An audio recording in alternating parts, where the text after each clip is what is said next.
محمد علی مرزا اپنے کئی بیانات اور لیکچرز میں یہ جملہ بار بار دہراتا ہے اور کہتا ہے جی مولوی اور علماء یہ کہتے ہیں ڈائریکٹ قرآن نہ پڑھو گمراہ ہو جاؤ گے۔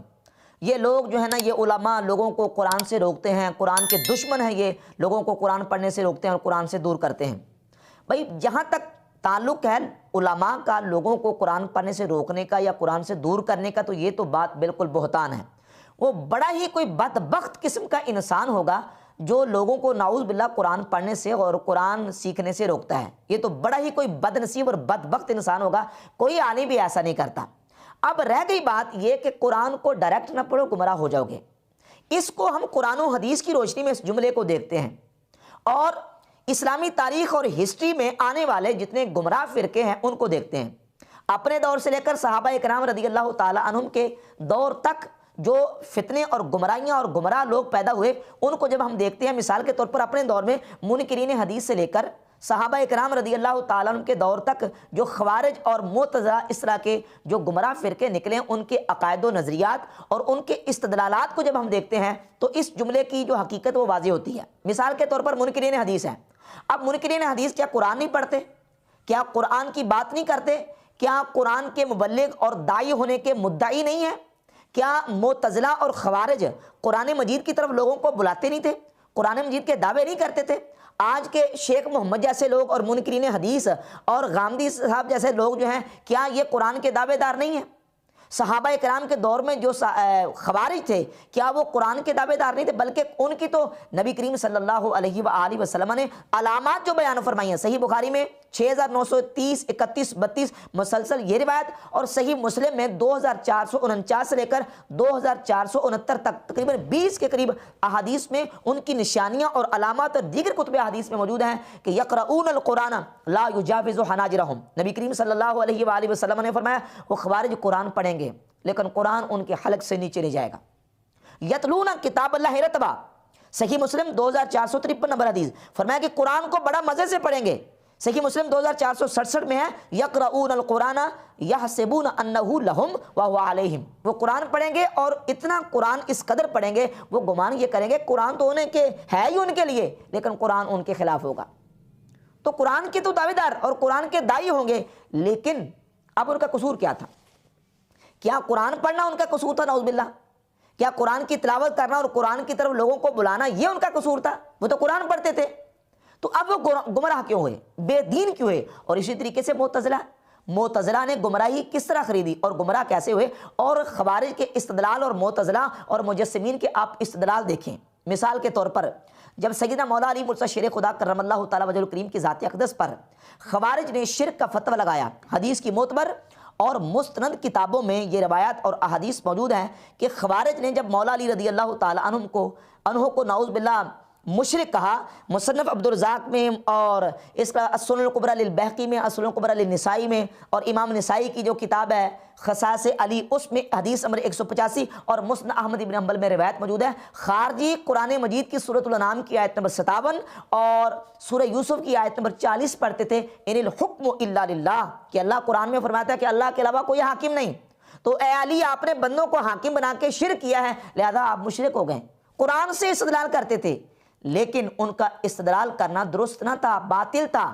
ڈائریکٹ قرآن پڑھ کے اور ڈائریکٹ قرآن سے استدلال کرتے تھے، اور جب سیدنا عبداللہ ابن عباس رضی اللہ تعالی عنہ ان کے پاس گئے اور ان سے کہا کہ تم مولا علی کو مشرک کیوں کہتے ہو، تو وہ کہنے لگے کہ ہم اس لیے کہتے ہیں کہ انہوں نے حاکم بنایا اور اللہ کے علاوہ تو کوئی حاکم نہیں ہے۔ تو عبداللہ ابن عباس رضی اللہ تعالی عنہ نے فرمایا کیا تم نے قرآن کی سورۃ النساء کی آیت نمبر 35 نہیں پڑھی کہ اللہ رب العزت فرماتا ہے کہ اگر مرد عورت کے گھر میں آپس میں لڑائی ہو جائے فَبْعَثُوا حَكَمًا مِّنْ أَهْلِهِ وَحَكَمًا مِّنْ أَهْلِهَا، تو ایک حکم مرد کی طرف سے اور ایک حکم عورت کی طرف سے تم مقرر کرو تاکہ ان کی آپس میں صلح کروا دی جائے۔ تو جب مرد و عورت کی آپس میں لڑائی ہو جائے تو صلح کروانے کے لیے حاکم مقرر ہو سکتا ہے، تو مسلمانوں کی دو جماعتوں میں صلح کروانے کے لیے حاکم مقرر نہیں ہو سکتا۔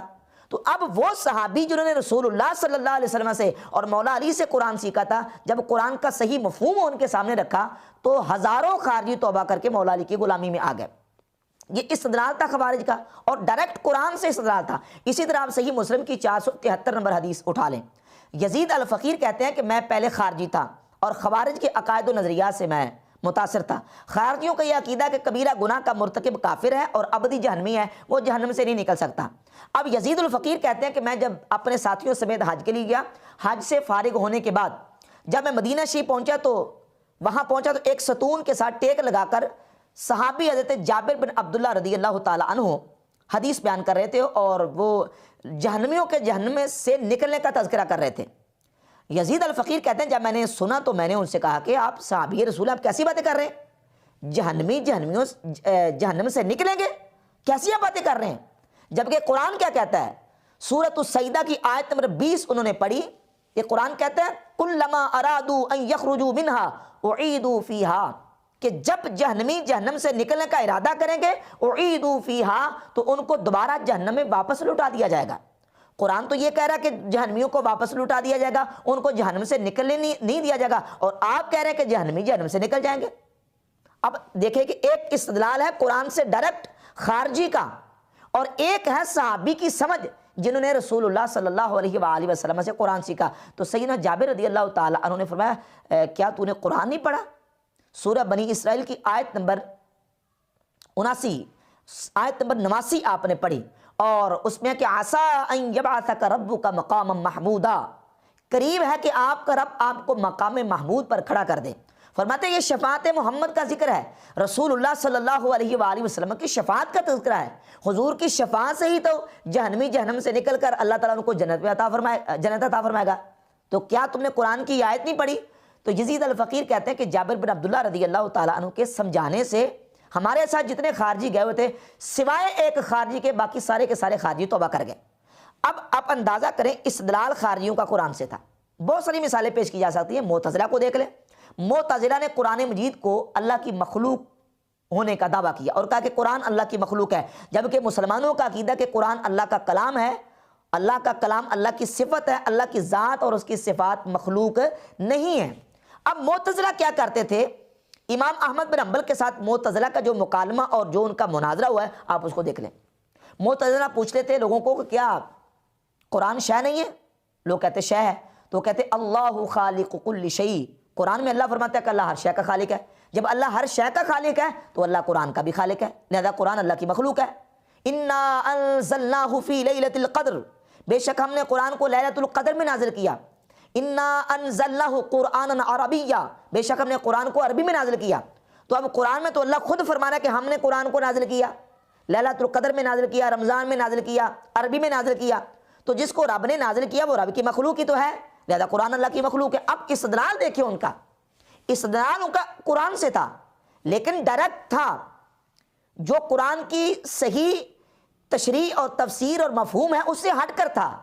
اپنے رائے کو وہ قرآن میں دخل دیتے تھے، اور رسول اللہ صلی اللہ علیہ وآلہ وسلم کی حدیث ہے، امام ترمذی رحمۃ اللہ جامع ترمذی میں 2950 نمبر حدیث لے کے ہے، اور اس حدیث کو امام ترمذی نے حسن صحیح کہا۔ رسول اللہ صلی اللہ علیہ وآلہ وسلم نے فرمایا من قال فی القرآن بغیر علم، جس نے قرآن میں بغیر علم کے بات کی فلیتبوأ مقعدہ من النار، اس نے اپنا ٹھکانہ جہنم میں بنا لیا۔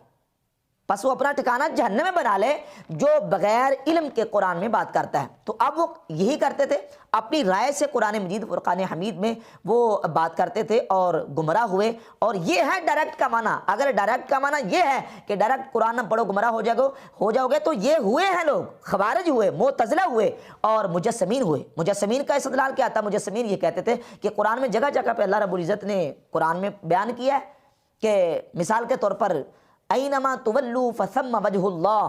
اب اس کا ظاہری معنی یہ کرتے تھے کہ تم جدھر بھی پھرو گے تو ادھر اللہ ہی کا چہرہ ہے۔ ید اللہ فوق ایدیہم، ان کے ہاتھوں پر اللہ کا ہاتھ ہے، اللہ کا ہاتھ بھی ثابت ہو گیا، اللہ کا چہرہ بھی ثابت ہو گیا۔ یوم یکشف عن ساق، جس دن پنڈلی کو جو نا وہ کھولا جائے گا تو کہتے ہیں اس سے ثابت ہو گیا اللہ کی پنڈلی بھی ہے۔ فصنع الفلک باعیننا، ہماری آنکھوں کے سامنے کشتی تیار کرو، تو اس سے ثابت ہو کہ اللہ کی آنکھیں بھی ہیں، اللہ کی آنکھیں بھی ہیں، نعوذ باللہ ہاتھ بھی ہیں اور نعوذ باللہ چہرہ بھی ہے۔ تو اللہ کو مجسمہ ثابت کرتے تھے مجسمین فرقہ والے۔ اب انہوں نے کوئی اپنے استدلال کے لیے گرنتھ یا وید کا سہارا نہیں لیا، قرآن پڑھ کے اس سے استدلال کرتے تھے۔ اور جب معتزلہ کو امام احمد بن حنبل رحمۃ اللہ تعالی علیہ نے جواب دیا، آپ اندازہ کریں کہ کس انداز سے آپ نے ان کو جواب دے کے چپ کروایا۔ جب وہ کہتے تھے نا کہ اللہ ہر شے کا خالق ہے تو قرآن بھی شے ہے، تو اللہ قرآن کا بھی خالق ہے۔ تو امام احمد بن حنبل رحمۃ اللہ علیہ نے فرمایا کیا تم نے قرآن میں یہ نہیں پڑھا کہ اللہ فرماتا ہے یحذرکم اللہ نفسہ، اللہ تمہیں اپنی ذات سے ڈراتا ہے، تو وہاں اللہ رب العزت نے نفس کا اطلاق اپنی ذات پر فرمایا، اور اللہ دوسرے مقام پہ فرماتا ہے اللہ یتوفی الانفس، نفسوں کو، جانوں کو موت اور وفات اللہ دیتا ہے۔ تو جب اللہ ساری جانوں کو وفات دیتا ہے تو کیا نعوذ باللہ اللہ اپنے آپ کو وفات دیتا ہے؟ قرآن میں اللہ فرماتا ہے ایو شیء اکبر شہادتا، سورۃ الانعام کی آیت نمبر 19 کہ ایو شیء اکبر شہادتا، کون سی شے بڑی ہے شہادت کے اعتبار سے؟ اللہ سے بڑی شے کون سی ہے شہادت کے اعتبار سے؟ تو یہاں جمہور علماء کے نزدیک شے کا اطلاق اللہ کی ذات پہ ہوا، اور اللہ خالق کل شیء، کیا نعوذ باللہ تعالیٰ یہاں جو ہے وہ اللہ اپنی ذات کا بھی خالق ہے؟ تو کہا نہیں، اللہ کی ذات اور صفات مخلوق نہیں ہے۔ قرآن مجید کا صحیح مفہوم امام احمد بن حنبل رحمۃ اللہ تعالی علیہ نے سمجھایا۔ تو یہ لوگ ہیں قرآن کو ڈائریکٹ پڑھنے والے۔ اور سیدنا عبداللہ ابن عمر رضی اللہ تعالی عنہ انہی خوارج کے بارے میں فرماتے ہیں، صحیح بخاری میں 6930 نمبر حدیث کے اوپر تعلیق امام بخاری لے کے ہے، کان ابن عمر یراہم شرار خلق اللہ، کہ عبداللہ بن عمر خارجیوں کو اللہ کی مخلوق میں سے بدترین مخلوق قرار دیتے تھے، اور فرماتے تھے کہ ان طلقوا الی آیات نزلت فی الکفار فجعلوها علی المؤمنین، انہوں نے وہ آیتیں جو کافروں پر اتری تھیں مومنین پر چسپاں کی ہیں۔ یہ اس لیے اللہ کی بدترین مخلوق ہے، مخلوق میں سے بدترین مخلوق ہے جنہوں نے کافروں پر اترنے والی آیتیں مسلمانوں پر اور ایمان والوں پر چسپاں کی ہیں۔ تو اب قرآن مجید ہی پڑھتے تھے، قرآن ہی سے استدلال کرتے تھے، معتزلہ بھی، مجسمین بھی، خوارج بھی اور منکرین حدیث بھی۔ تو پھر ان کا قصور کیا تھا؟ کیا قرآن پڑھنا نعوذ باللہ ان کا قصور تھا؟ قرآن کی طرف دعوت دینا ان کا قصور تھا؟ نہیں، بلکہ قرآن کو ڈائریکٹ اس معنی میں پڑھنا کہ قرآن میں اپنی رائے کو دخل دینا اور قرآن میں بغیر علم کے بات کرنا، اور جو قرآن کا صحیح مفہوم اور منشا ہے اس کو چھوڑ کر قرآن پڑھنا، یہ ڈائریکٹ قرآن پڑھنا گمراہی، ایسی گمراہی ہے کہ جس سے بندہ ہدایت حاصل نہیں کرتا۔ آپ دیکھیں مرزا بار بار یہ آیت تو پڑھتا ہے کہ دیکھیں جی اللہ تعالیٰ تو قرآن میں فرماتا ہے ھدی للناس وبینات من الہدی والفرقان، کہ اللہ تعالیٰ نے سارے انسانوں کے لیے قرآن کو ہدایت بنایا ہے۔ تو یہ کیوں نہیں پڑھتا ذالک الکتاب لا ریب فیہ ھدی للمتقین، کہ یہ کتاب متقین کے لیے ہدایت ہے۔ دوسرے مقام پہ فرمایا تمام انسانوں کے لیے ہدایت ہے، اور پہلے پارے میں فرمایا کہ متقین کے لیے ہدایت ہے۔ اب نعوذ باللہ کیا بظاہر تعارض ہے؟ کیا نعوذ باللہ ایک دوسرے کے متضاد آیتیں؟ نہیں، اللہ نے قرآن کو ساری انسانیت کے لیے ہدایت رکھا ہے، لیکن ہدایت اس سے وہ حاصل کرتے ہیں جو متقین ہیں۔ بالکل واضح، لہذا کوئی تعارض اور تضاد نہیں ہے۔ اب خوارج، معتزلہ اور جو منکرین حدیث ہیں اور جو مجسمین ہیں، انہوں نے ڈائریکٹ قرآن پڑھا اس معنی میں کہ وہ قرآن کا جو صحیح منشا اور مطلوب تھا اور مراد تھی وہ نہیں سمجھنا چاہتے تھے، اس لیے گمراہ ہو گئے اور بے دین